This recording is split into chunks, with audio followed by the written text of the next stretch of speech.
Friends, welcome to the digital learning from Department of Collegiate Education, and I am Sudharani R, Assistant Professor of Commerce, Government First Grade College, Chiknaiknalli.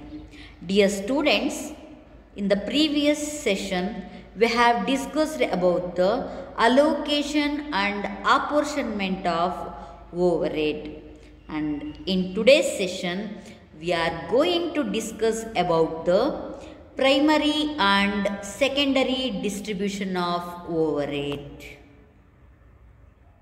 So what is primary distribution of overhead?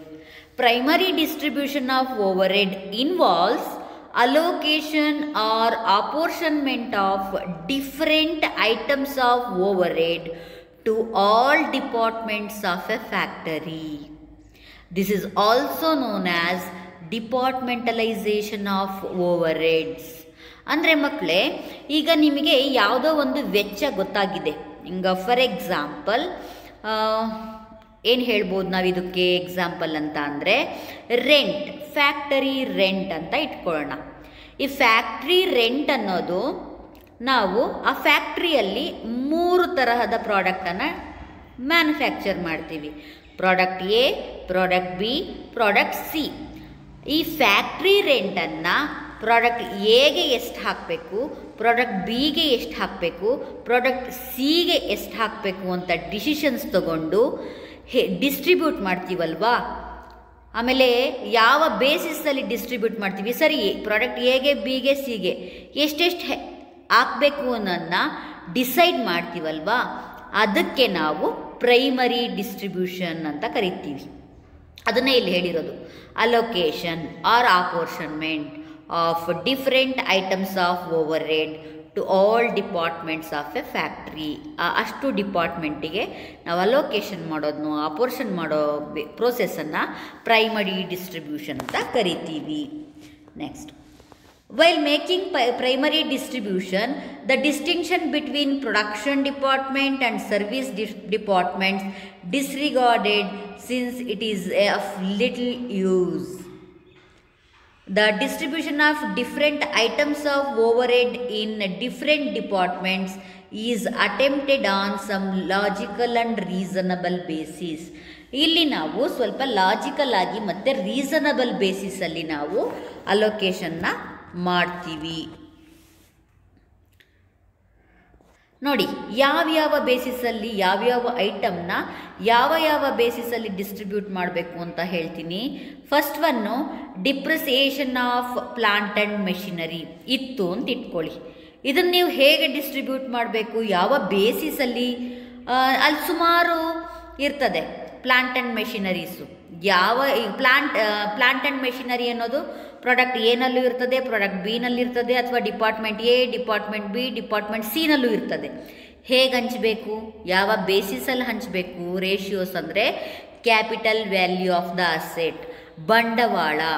ಯಾವ್ಯಾವ ಪ್ಲಾಂಟಿಗೆ ಎಷ್ಟೆಷ್ಟು ಬಂಡವಾಳ ಹಾಕಿದ್ದೀವೋ ಅದರ ಆಧಾರದ ಮೇಲೆ ನಾವು ಡಿಪ್ರಿಸಿಯೇಷನ್ನ ಹಂಚಬೇಕಾಗ್ತದೆ. ಅದೇ ರೀತಿ repairs to machinery, same asset value, ಆ ಮೆಷಿನರಿಗಳ ವ್ಯಾಲ್ಯೂ ಏನಿರ್ತದೆ ಅದನ್ನು ಬೇಸಿಸ್ ಆಗಿ ಇಟ್ಕೊಂಡು ಹಂಚಬೇಕು. ಅದೇ ರೀತಿ insurance of plant and machinery, ಇದನ್ನು ಕೂಡ ಪ್ಲಾಂಟ್ ಆ್ಯಂಡ್ ಮೆಷಿನರಿ ಯಾವ್ಯಾವ ವಿಭಾಗದಲ್ಲಿ ಎಷ್ಟೆಷ್ಟು ಬೆಲೆ ಬಾಳೋದಿದೆ ಅಂತ ನೋಡಿಕೊಂಡು ಆ ವ್ಯಾಲ್ಯೂ ಮೂಲಕ ನಾವು ಡಿಸ್ಟ್ರಿಬ್ಯೂಟ್ ಮಾಡ್ತೀವಿ. ಅದೇ ರೀತಿ rent, rates and taxes of factory premises.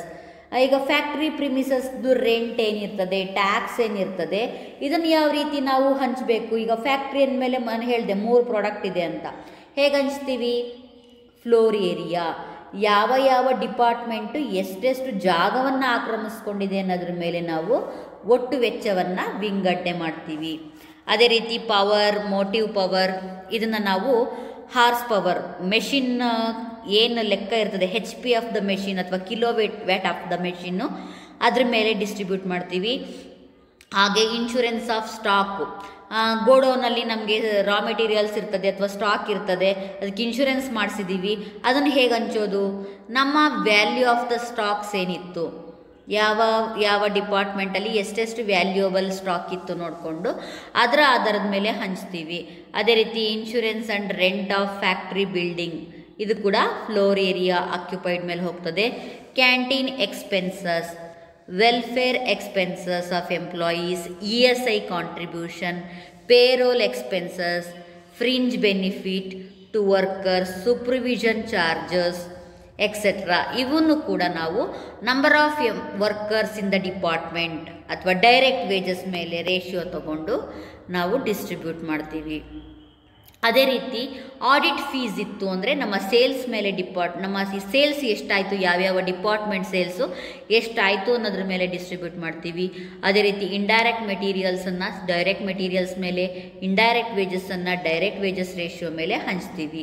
Sundry ಎಕ್ಸ್ಪೆನ್ಸಸ್ಸನ್ನು ಕೂಡ ಡೈರೆಕ್ಟ್ ವೇಜಸ್ ಅಥವಾ ವರ್ಕಿಂಗ್ ಅವರ್ಸ್ ಬೇಸಿಸ್ ಮೇಲೆ ಡಿಸ್ಟ್ರಿಬ್ಯೂಟ್ ಮಾಡ್ತೀವಿ.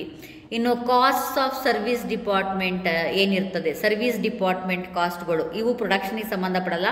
ಬರೀ ಮೇಂಟೆನೆನ್ಸ್ ಮಾಡೋದು, ಸರ್ವಿಸ್ ಮಾಡೋದು ಇಂಥ ಡಿಪಾರ್ಟ್ಮೆಂಟ್ದು ಏನು ಮಾಡ್ತೀವಿ ಅಂದರೆ ರೀಡಿಸ್ಟ್ರಿಬ್ಯೂಟ್ ಮಾಡ್ತೀವಿ. ಯಾವಾಗಲೂ ನಾವು ಸರ್ವಿಸ್ ಡಿಪಾರ್ಟ್ಮೆಂಟು ಏನು ಲಾಭ ಇರಲ್ಲ ಅಲ್ಲಿ, ಅದನ್ನು ನಾವು ಪ್ರೊಡಕ್ಷನ್ ಡಿಪಾರ್ಟ್ಮೆಂಟಿಗೆ ಅಲೋಕೇಟ್ ಮಾಡ್ತೀವಿ. ಸರ್ವಿಸ್ ಡಿಪಾರ್ಟ್ಮೆಂಟ್ ಬರೋ ಎಕ್ಸ್ಪೆನ್ಸಸನ್ನು ರೀಡಿಸ್ಟ್ರಿಬ್ಯೂಷನ್ ಮಾಡ್ತೀವಿ. ಆ ರೀಡಿಸ್ಟ್ರಿಬ್ಯೂಷನ್ ಬೇಸಿಸ್ ಏನು ಅಂದರೆ ರಿಪೇರ್ಸ್ ಆ್ಯಂಡ್ ಮೇಂಟೆನೆನ್ಸ್ ಇತ್ತು ಅಂದರೆ ಆಸೆಟ್ ವ್ಯಾಲ್ಯೂ ಅಥವಾ ಹವರ್ ವರ್ಕ್ಡ್, ಕ್ಯಾಂಟೀನ್ ಇತ್ತು ಅಂದರೆ ನಂಬರ್ ಆಫ್ ವರ್ಕರ್ಸು, ಸ್ಟೋರ್ಸ್ ಇತ್ತು ಅಂದರೆ ವ್ಯಾಲ್ಯೂ ಅಥವಾ quantity of stores issued, power house ಇತ್ತು ಅಂದರೆ ಹೀಟ್ ಏರಿಯಾ ಅಥವಾ ಕ್ಯೂಬಿಕ್ ಕಂಟೆಂಟು, ಈ ರೀತಿ. ಇದಿಷ್ಟು ಪ್ರೈಮರಿ ಡಿಸ್ಟ್ರಿಬ್ಯೂಷನ್ ಮಕ್ಕಳೇ. ಪ್ರೈಮರಿ ಡಿಸ್ಟ್ರಿಬ್ಯೂಷನ್ ಅಂದರೆ ಯಾವುದೇ ಒಂದು ವೆಚ್ಚವನ್ನು ನಾವು ಒಂದು ಪರ್ಟಿಕ್ಯುಲರ್ ಬೇಸಿಸ್ ಮೇಲೆ, ಸೂಟಬಲ್ ಬೇಸಿಸ್ ಮೇಲೆ ಎಲ್ಲ ಡಿಪಾರ್ಟ್ಮೆಂಟ್ಗೆ ಹಂಚಿದ್ರೆ ಅದನ್ನು ಪ್ರೈಮರಿ ಡಿಸ್ಟ್ರಿಬ್ಯೂಷನ್ ಅಂತ ಕರಿತೀವಿ. ಇನ್ನು ಸೆಕೆಂಡರಿ ಡಿಸ್ಟ್ರಿಬ್ಯೂಷನ್ ಅಂದರೆ normally products do not pass through service departments. ನಿಮಗೆ ಗೊತ್ತು, ಕಂಪ್ನಿ ಅಂತ ಫ್ಯಾಕ್ಟ್ರಿ ಅಂತ ಅಂದಮೇಲೆ ಪ್ರೊಡಕ್ಷನ್ ಡಿಪಾರ್ಟ್ಮೆಂಟಲ್ಲೇ ಎಲ್ಲ ಕೆಲಸ ಆಗ್ತದೆ. ಈ ಪ್ರೊಡಕ್ಷನ್ ಡಿಪಾರ್ಟ್ಮೆಂಟಿಗೆ ಸಪೋರ್ಟಿವ್ ಆಗಿ ಸರ್ವಿಸ್ ಡಿಪಾರ್ಟ್ಮೆಂಟ್ಗಳಿರ್ತವೆ, ಜಸ್ಟ್ ಹೆಲ್ಪಿಂಗು, ಅಸಿಸ್ಟಿಂಗು. ಇಂಥ ಕಡೆ ಪ್ರಾಡಕ್ಟ್ ಸರ್ವಿಸ್ ಡಿಪಾರ್ಟ್ಮೆಂಟಿಗೆ ಹೋಗೋದೇ ಇಲ್ಲ. ಬಟ್ ಆದರೂ ಕೂಡ service ಡಿಪಾರ್ಟ್ಮೆಂಟಲ್ಲಿ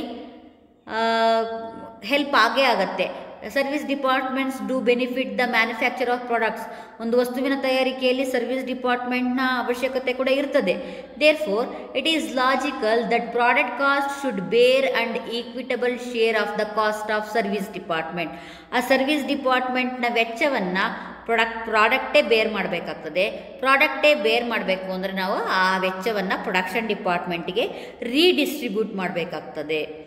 so the process of redistribution of the cost of service departments among the production departments is known as secondary distribution. ಈ ಸರ್ವಿಸ್ ಅನ್ನೋದು ಕಣ್ಣಿಗೆ ಕಾಣಿಸಲ್ಲ, ಬಟ್ ಅಲ್ಲಿ ಕೆಲಸ ಆಗಿರ್ತದೆ. ಸೊ ಆ ವೆಚ್ಚವನ್ನು ನಾವು ಮತ್ತೆ ಸರ್ವಿಸ್ ಡಿಪಾರ್ಟ್ಮೆಂಟ್ ವೆಚ್ಚವನ್ನು ಮತ್ತೆ ನಾವು ಪ್ರೊಡಕ್ಷನ್ ಡಿಪಾರ್ಟ್ಮೆಂಟ್ಗೆ ರೀಡಿಸ್ಟ್ರಿಬ್ಯೂಷನ್ ಮಾಡಿದ್ರೆ that is called secondary distribution. ಈ ಸೆಕೆಂಡರಿ ಡಿಸ್ಟ್ರಿಬ್ಯೂಷನಲ್ಲಿ ಮಕ್ಕಳೇ ನಾವು ಹೇಗೆ ಹಂಚೋದು ಅಂದರೆ ಸೈಂಟಿಫಿಕ್ ವೇ ಒಂದಿದೆ ಮತ್ತು ರಿಪೀಟೆಡ್ ಡಿಸ್ಟ್ರಿಬ್ಯೂಷನ್ ವೇ ಅಂತ ಬಂದಿದೆ. ಅದನ್ನು ನೀವು ಪ್ರಾಬ್ಲಮ್ಸಲ್ಲಿ ನೋಡ್ತೀರಾ. ಸೈಂಟಿಫಿಕ್ ವೇ ಅಂತ ಬಂದವಾಗ ಏನಾಗ್ತದೆ ಅಂದರೆ ಇದು ಸೈಮಲ್ಟೇನಿಯಸ್ ಈಕ್ವೇಷನ್ ಮೆಥಡ್ ಅಂತ, ಮ್ಯಾಥಮೆಟಿಕಲ್ ಅಥವಾ ಆಲ್ಜಿಬ್ರಾಯಿಕ್ ವೇನಲ್ಲಿ ನಾವು ಒಂದು ರೇಷಿಯೋನ ಕಂಡುಹಿಡ್ಕೊಂಡು ಅದ್ರ ಪ್ರಕಾರ ಡಿಸ್ಟ್ರಿಬ್ಯೂಟ್ ಮಾಡ್ತೀವಿ. ಇನ್ನೊಂದು ರಿಪೀಟೆಡ್ ಡಿಸ್ಟ್ರಿಬ್ಯೂಷನ್ ಮೆಥಡ್ ಅಂತ.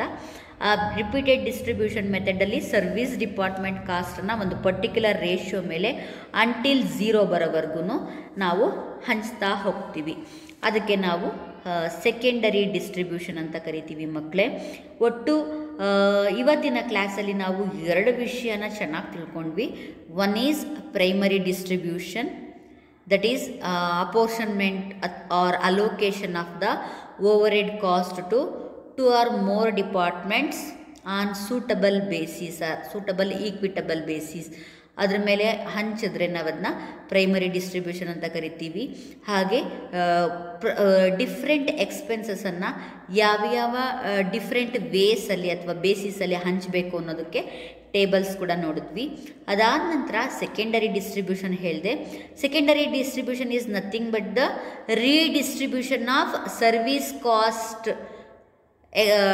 ಎಕ್ಸ್ಪೆನ್ಸಸ್ ಅಥವಾ overhead to production department. Service department ಎಕ್ಸ್ಪೆನ್ಸಸನ್ನು ಪ್ರೊಡಕ್ಷನ್ ಡಿಪಾರ್ಟ್ಮೆಂಟ್ಗೆ ರೀಅಲೋಕೇಟ್ ಮಾಡಿದ್ರೆ, ಡಿಸ್ಟ್ರಿಬ್ಯೂಟ್ ಮಾಡಿದ್ರೆ ಅದಕ್ಕೆ ನಾವು ಏನಂತ ಕರಿತೀವಿ?